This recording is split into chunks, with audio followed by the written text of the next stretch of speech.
Good morning, good evening, wherever you are, whenever you are. Today we're going to cover Oprah Winfrey and her very interesting and quite contradictory statements on weight loss and diet. She's recently had an interview with The View where she is basically touting the GLP medicines, and she makes some very interesting claims about food noise. However, those statements that she makes pretty much contradicts everything that she's been saying for the last 30 to 40 years about dieting, including her own weight loss that she experienced. She's gone through some ups and some downs, which has been documented on her own show over the years, and we're going to get into some of that.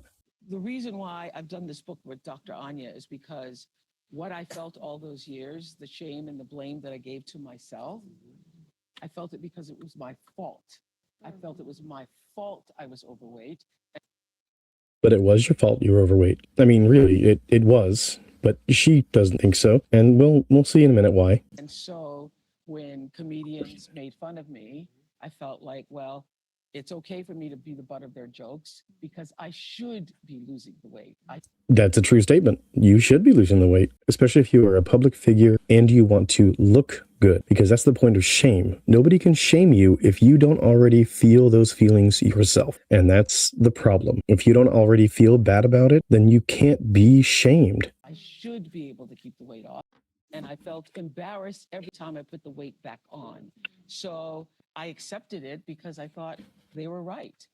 And they were, because you yourself were already feeling that way. And so when comedians, who it is their job to poke fun at people, were making jokes about it and you felt shame, clearly they were right. It was only amplifying your own feelings. You know, that horrible moment that I had on the Tonight Show when I was so excited to be there for the first time, and I bought these new shoes and I spent my entire paycheck on the Stuart Weitzman shoes. And Joan Rivers said to me, shame, shame, shame on you for not losing the weight. How did you gain the weight? How did you gain the weight? And what Oprah conveniently leaves out of this story here is that Oprah is the one that brought up weight. Joan actually opens with, "So you were in a beauty contest?" And Oprah says, "Yes, and I gained 50 pounds. And then Joan goes, "Oh, well, shame, shame, shame. You should lose the weight." And she goes on to say, "You're a pretty woman. You are single. You should lose the weight." And Joan, and how did you gain the weight? And I remember leaving feeling. And then, funny enough, she says, "From eating." And that's very key, because that's pretty much the exact opposite of what Oprah states later on as the cause for weight gain. Embarrassed, but that she said I could come back if I lost 15 pounds.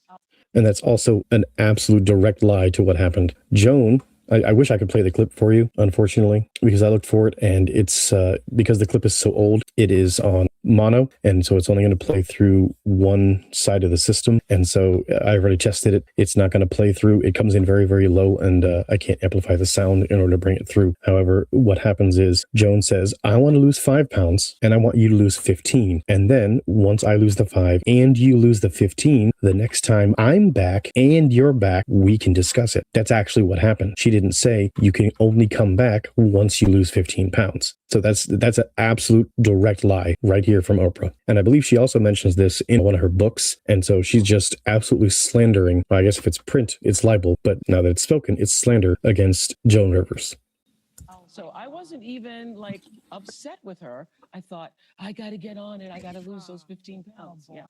Yeah, and that's pretty much what Joan was doing. She was kind of pointing it out and giving her motivation. At the same time, she had told her, "You're a beautiful woman. You know, you're pretty and you're single. You know, there's no reason why you can't lose the weight." And then she gave her motivation, and they even shook on it. They made a deal. "I'll lose 5 and you lose 15. Joan was actually already quite thin at that point, and there's the reasons behind. I think Joan also had some image issues, but she only wanted to lose 5 pounds, and Oprah had already said that she had gained 50, so Joan was trying to challenge her to only lose 15, and then the next time they both met there at the show, Oprah would have lost her 15, Joan would have lost her 5, and they could do an interview, and then they would both have had success. That was what it was about. But Oprah's here trying to claim that it was so traumatizing. It's just ridiculous. We were not alone. There were so many women like you and me and everybody else who couldn't lose. That's right. Even 10, we couldn't lose. So then I went back to the show, which was called AM Chicago at the time, and said, "All right, everybody, we got to lose the weight," And so And that's exactly what it is. See, she now is motivated. She's stating it quite plainly right here. She gets back and goes, all right, yeah, let's do this. So yeah, you're now motivated. Somebody you know, somebody who at the time was bigger than she was, gave her motivation, and she was, she was hyped. She was pumped for it. All right, yeah, let's do this. This is going to be awesome. But now she's saying that it was traumatizing and it was such a bad thing. The fact that I was ridiculed in the tabloids every single week for like 20 years, I can almost guarantee it wasn't every single week. There's plenty of things for tabloids to write about. Her weight didn't fluctuate that much. I don't remember in the 90s, because I would go with my parents to the stores. I did not see her on the covers. I did not hear my parents talking about Oprah's weight. That's ridiculous. That's hyperbolic, obviously, but she's acting as if it's absolutely true. It's not. to accept that as a way of being. Okay, so now she accepted it. So she's saying that she internalized that? Again, I guess if she did internalize it, I mean, she lost weight and then she gained the weight, and then she lost it, she gained the weight. But you also have to take into account the fact that she also had a very stressful job being a TV personality. And so that's understandable if she would binge and then gain the weight. I absolutely understand that. But then being on TV, especially in the 80s and 90s, that you need to look at least a minimum of a certain way, that she would have to try to control herself, at least at certain points. And that's actually the reason why she had to lose weight. And I'm going to show you guys another video here from one of her 1988 episodes of her own show. And all credit to Bixby Films here. Yeah, that's like, Now, let me tell you, yeah, see that, I have lost as of this morning, 67 pounds since July 7th, 67 pounds and 30 inches from my bust, my waist, and my hips. 7, 12, 11, I think it is. And this, let me tell you, those of you who are starting dieting or dieting a little bit, this is what 67 pounds of fat looks like. I can't lift it. Now, when you talk... Again, there she is lifting it. I just thought it was funny. It's just pork fat, but yeah, there we go. And she looks very good. I mean, she doesn't look too thin, and she lost 67 pounds. I don't remember exactly how long that took her to do. I don't believe it was an unhealthy amount of time, but she was able to lose the weight. Talk about, Jimmy, is this gross or what? It is amazing to me that I can't lift it, but I used to carry it around every day. And when you talk about making yourself the best you can be, I'm glad I did this for my heart, because my poor heart that had to send blood to all of this.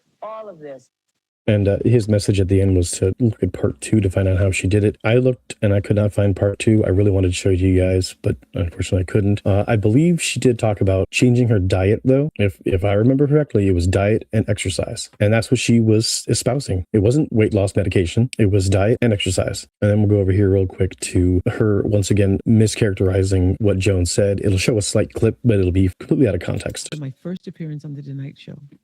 And Joan Rivers turns to me and she says, "You're a pretty girl and you're single. You must lose the weight." Oprah.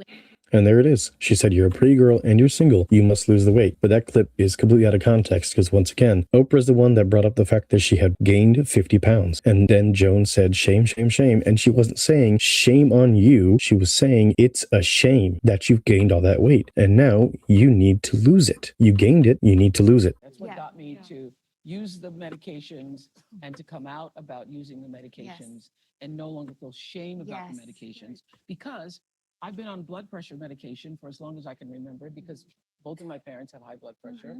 High blood pressure runs in the Black community. A lot of people do have it. And if I stop taking the blood pressure medication, my blood pressure will go up. And I use it to manage my blood pressure in the same way that I use the GLP-1s to manage the obesity that I carry. So this is what I wanted everybody to know, that all these years I thought I was overeating. I was standing there with all the food noise. Yes, you were. And the therapy language that's going to come into play here with her whole food noise thing is just excuses. What I ate, what I should eat, how many calories was that, how long was it? I thought that was because of me and my fault. Now I understand.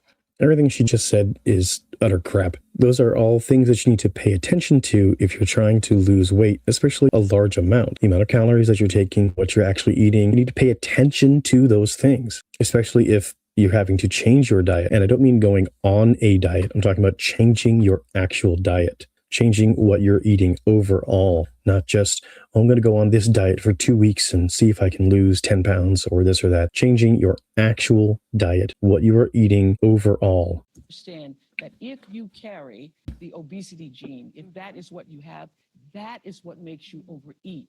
You don't overeat and become obese. Oh, this is such crap. First off, I don't believe, and I can be checked on this, but I don't believe it has been proven that there is an obesity gene. You can be genetically predisposed to have a slower metabolism, to hold weight a little easier, but there is no obesity gene because all of our genetics are slightly different. Obesity causes you to overeat. Obesity. No, it does not. Obesity comes from eating more calories than you burn. That's what that is. If you don't burn more calories than you take, you add weight onto your body. And if you do that long enough, you become obese. Obesity causes you to have all of that food noise. And what the GLP-1s have done for me. Obesity doesn't cause that food noise, especially not how you just described it, with counting the calories and trying to watch what you eat and blah, blah, blah, blah. That's not what obesity causes. So I'm confused. That's just another contradiction. And I know a number of other people, is to quiet that noise. Yeah. And so the new freedom is having the calmness and the space to do other powerful things in your life. In other words, just take this medicine and you don't have to worry about it. You can do whatever you want. Tra la la la la. It's the fix. It's the take this and you don't have to worry and you are now free and empowered. And it's the quick fix. And I'm sorry, but nothing is a quick fix. It doesn't come for free. Without worrying about what you just ate, how much it was, and how many calories, isn't it? Exactly what she just said. Let's go back. In your life, without worrying about what you just ate and how much it was.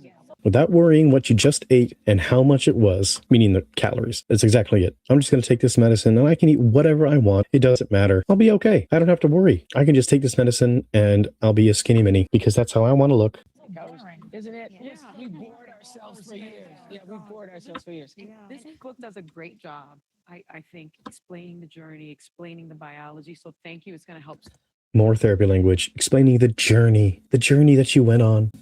so many people and I take hope away so. that shame that people Yeah. have, even over taking the medication.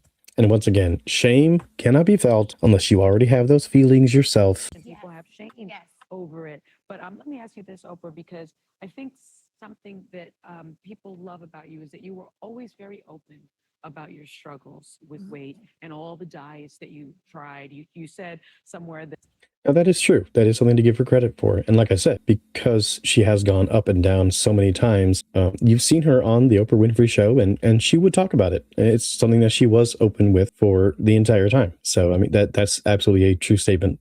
that you've tried almost every diet that exists. Right. And then in 1988, I remember watching you roll that wagon full of animals. Oh, there we go. So I haven't actually seen this whole thing yet, and I didn't realize that Sonny Hostin was going to actually bring that up. And there it is. You were looking good too. You had lost 60 pounds from a liquid. 67, thank you. 67 pounds from a liquid diet, which is Okay. See, it was the liquid diet, not just diet and exercise. I was corrected.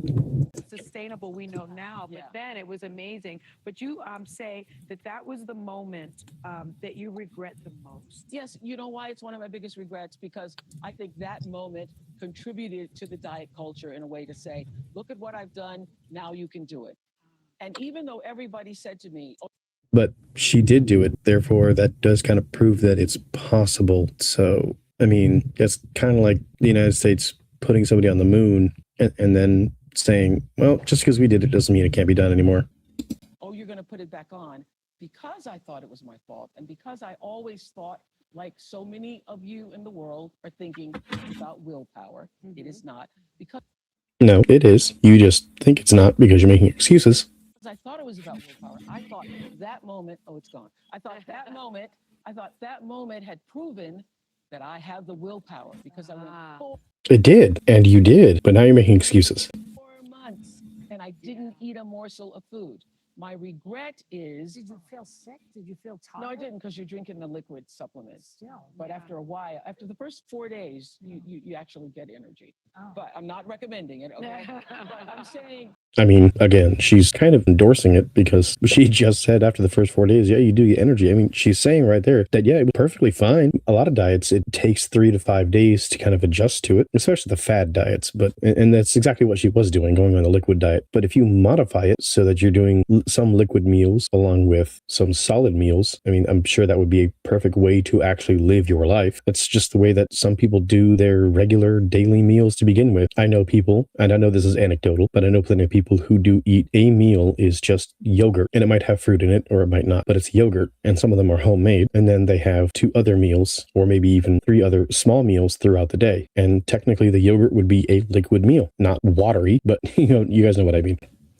I felt the reason I have regret for it is because I was so ill-informed. And Maya Angelou always said, when you know better, you do better. Yeah. I now know better.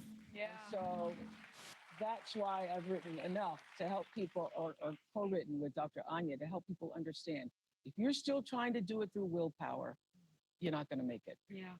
If you don't have the willpower, you're not going to make it either. Again, these are excuses. If you just take the medicine, you don't need the willpower. You're just going to cut out everything that you need. So earlier, Oprah mentioned she had high blood pressure. Her parents had high blood pressure. It's rampant in the Black community. Let's see. She grew up in, I believe that's Kosciuszko, Mississippi, later moved to Milwaukee, Wisconsin, and spent her teenage years in Nashville, Tennessee. Her early life was marked by poverty and instability, and eventually found support and guidance from her father in Nashville. So let's go over here. This is the CDC, and this is the adult obesity prevalence maps. So if you go over here, this is overall obesity. So this is overall across all age groups, ethnicities, etc. Look at that, Mississippi. And I know this is this was updated December 3rd, 2025. Mississippi has some of the highest, along with West Virginia, some of the highest for the contiguous United States, and Wisconsin is up there as well, right in that 35 to 40%. Mississippi is in that 40 to 45%, and this is in adults, but if adults have it, then they're passing it on to their kids as far as what they're eating, things like that. Let's real quick go down to by race and ethnicity. Non-Hispanic Black adults. Look at that. Look at that. 45 to 50%. Mississippi, Wisconsin, Tennessee, it says there's insufficient data. So, but where is it prevalent? All throughout these southern states. And then, of course, all throughout here as well. These are the southern states. And the only reason I mention that is, of course, because the southern style of food incorporates a whole lot of fats and fried foods, things like that. The things that are considered generally unhealthy. So, and I'm not blaming her for that. I'm simply stating that as a fact. When you are growing up in a culture, and I don't mean Black culture, I'm talking about culture of the South, where the staple of food is going to be a lot of fried foods and fatty foods, it's going to lead to obesity. But no, she's just going to go ahead and blame the fact that she eats on obesity rather than blaming the obesity on the fact that she eats, and the fact that she has the willpower, but now that she doesn't need the willpower, even though her past has proven that she does have the willpower because she has done it before. Or maybe it's just because she's old now and she doesn't feel like she needs the willpower. I don't know. I feel like she's now pushing these weight loss drugs, especially onto younger people who should have the willpower but don't want to have the willpower, and it's just not a very good thing. So I feel like this is kind of an insane move, especially when younger people are able to actually lose the weight easier, and she's just pushing the medication saying, oh, look what I've done, and she has a very inordinate amount of influence and is using it very wrong. Anyway, so that's all I've got to say about that for today. If you haven't already, give me a like and sub if you've made it this far. I greatly appreciate it. Have a good day.